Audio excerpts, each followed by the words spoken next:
So, Sarah, you have been with TVPS 20 years, which is incredible, and you've done a great job. So, you weren't in this world at all when you applied for the role. So, what attracted you to it? If I'm honest, no, I wasn't working in this sector before. I was working for an advertising agency up in London, and I was commuting every day, which anyone who commutes will know is quite tiring. And this role was very close to home. I'm not sure. So initially, that's probably not the best reason for wanting to change job, but it's an honest answer. Yeah, Having interviewed for the role and being offered it, I then shared the news with some of my friends, and one friend in particular was like, "Oh, you don't want to be working for that sort of charity. Um, you're either doing it because you're HIV positive yourself, or you're doing it because there's some weird reason, something's going on with your mental health." And that really cemented the decision for me because I thought if there's one person like him out there, there's probably many other people that feel the same. And I think you have that light bulb moment when you suddenly realize that this group of people experience stigma and discrimination unnecessarily.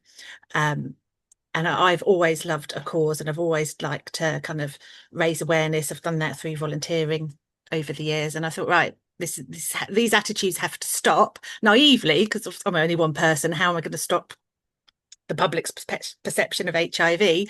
But even if I could just contribute a small part to changing perceptions, that was good enough for me.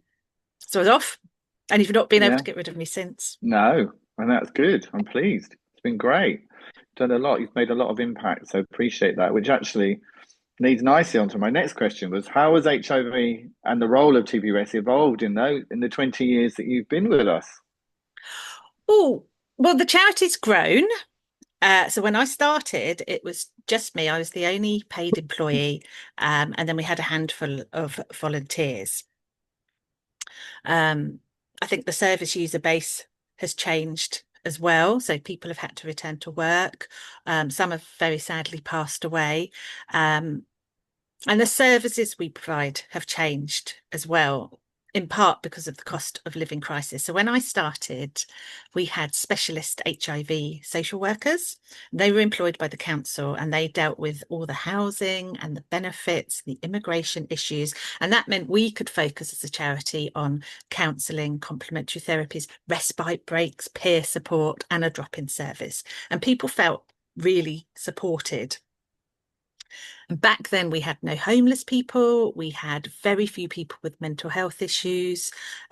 People still struggled, but they benefited from that holistic care model. They felt cared for. And we could do all of that at the time because we had government funding, ring-fenced funding, specifically for the HIV sector. That was abolished when the Conservative government came in power about 13, 14 years ago.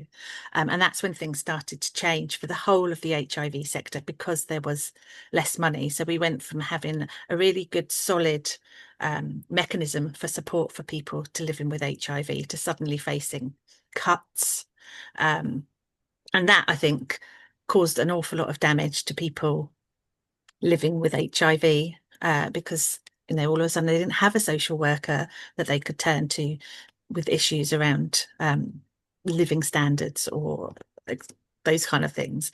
They still had us, but it meant we had to move quite quickly to expand our service. And luckily we were able to do that so that they still had some support. And of course, now with things the way that we are, I think quite often we are firefighting to support the service users. They reach crisis point much more quickly, and there are less services that we can refer people onto, again, because of the funding cuts. So it can sometimes feel like we're really up against it in terms of ensuring that service users get the support that they need and that they deserve. Yeah, no, I can see that. I mean, when we have our conversations, it's very challenging now. There's nowhere to signpost, so you do deal with everything now as a team, and I get that, and it makes it very Yeah. busy for everyone. I was going to say, I know you've already picked that up, and you're doing lots of training and education with GPs and with uh, health organisations, which is incredible. You've seen that issue, and it's been quite eye-opening, I understand, for you. Yes. I think it's always hard for us to gauge the level of education amongst professionals and amongst our local Mm, community. So when we do training events, it helps us understand that actually there is very little education still around HIV. And I suppose in part that's understandable, because if it doesn't affect you personally, why would you need to know about it?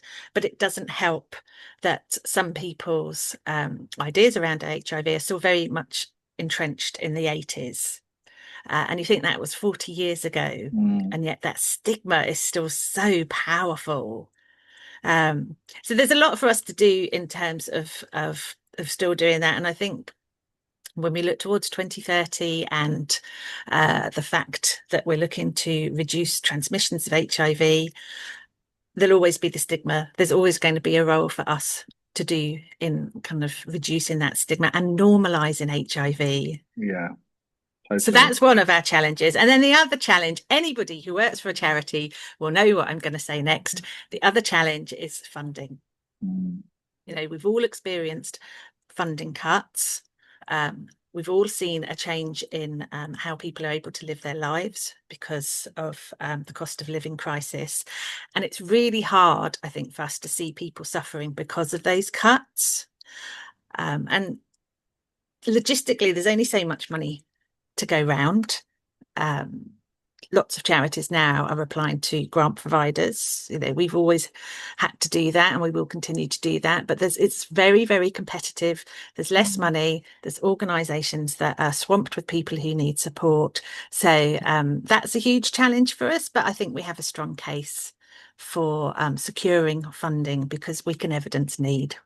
Yeah, and you're very good at that evidencing and showing that the need is still there out there in our area, which is fantastic. Yeah, and that's another good point, actually. And that's trying to keep HIV on everyone's agenda, Mm. Yeah, because there are so many competing issues locally, regionally, nationally. And so we will always have work to do to make sure that our service users, to make sure their voice is heard, because they have the mm. quietest voices, because a lot of people don't disclose their status because they're worried about the stigma. Yeah, exactly. So on a going on to the more the positive, 20 years in, what do you think has been the biggest successes in your time so far? I think being awarded the Queen's Award for Voluntary Service, not to me personally, that went to TVPS. So I think at the time we didn't understand the significance of that, because it's actually quite a big accolade. Mm. Um, and it wasn't until we received the certificate through that the Queen had signed, and we had that in our office. And that's quite a poignant moment for us, because Amazing. that, Yeah, it you know, was. it's almost like the royal family was supporting HIV. Maybe I've read too much into it, but that's what I like to think. Well, do you know, it's like the Oscars of charities, isn't it? It's the highest honour in the UK that any charity can get is the Queen's Award or the King's Award now. But the fact we got it and what over 10 years ago now is incredible. And it is testament to the great work that you're doing, because you had to be assessed and audited and visited and interviewed. It was pretty robust, wasn't it? It was, yes, it was. I And I remember. think if we'd thought too much into it or kind of overthought it, we might have had a different outcome. But because we were very busy at the time, I think we just took it in our stride, because we just didn't give it too much Yeah. thought. But I'm so glad that they could see the value of the work that we were doing, and especially the value of our volunteers, because that's what the award is based on. And our volunteers then now are fantastic, very, very committed, dedicated, loyal.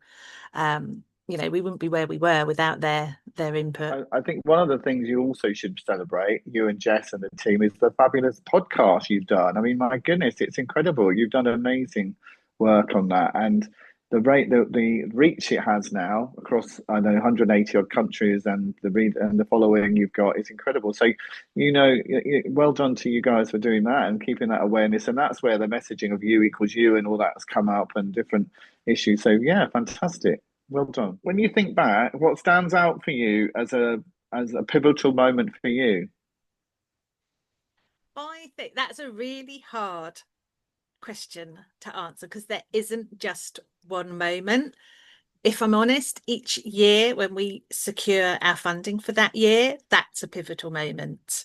That knowing that we've got that longevity and that we can continue to support service users and deliver services. I mean, the Queen's Award was special too. Seeing our volunteers go off to Buckingham Palace, I mean, was absolutely amazing.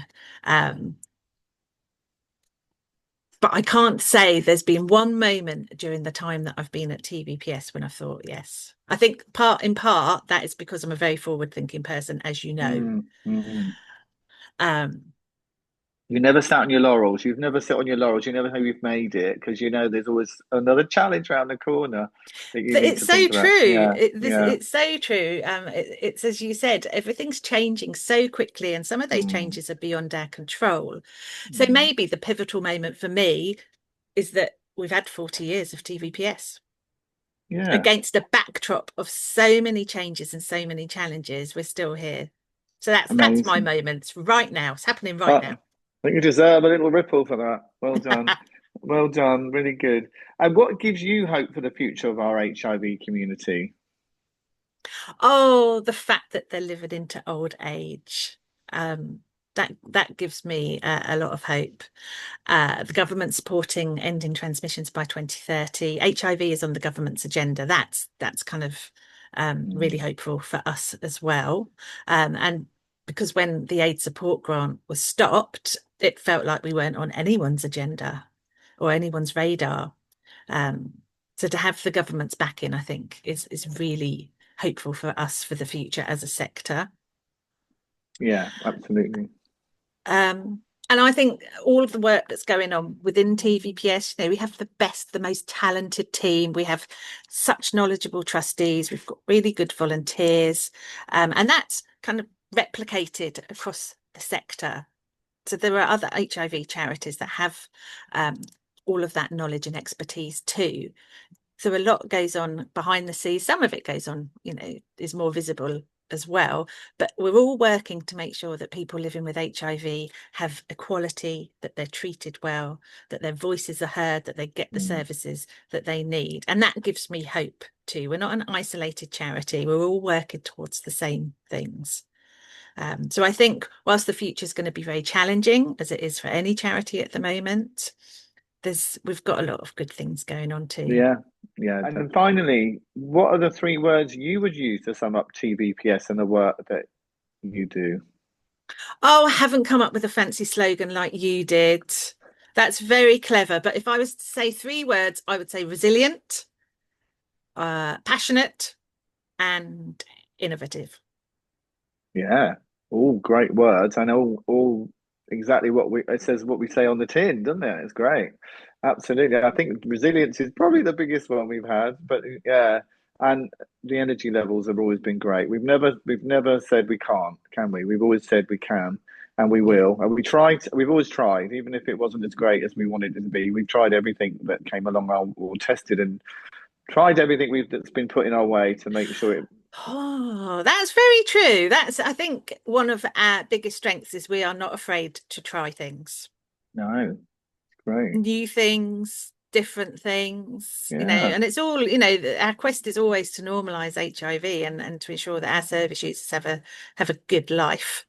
And we will continue to do that for another 40 years. I don't think me and you will be I associated don't with. think I'll be there. No, I definitely don't not. think I I'll will probably be be I'll either. probably be in the garden by then with a little something on top of me like a Oh, pot like a tree or something. Yeah. a little rose tree. Oh, I'll probably be there too. We'll have little rose bushes next to each other. Oh, that would be funny, wouldn't it? God, imagine. I hope they prune us and look after us. We don't get white fly, whatever we call But we're recording this, so that will go on record. We want our it. rose bushes to be well looked after. We do. Yes, that's exactly. Brilliant. Thank you, Sarah. And thank you for all you Well do for TVPS and you done. and the team do for TVPS. It's incredible. We really appreciate it from the board of trustees and all the volunteers. So thank you.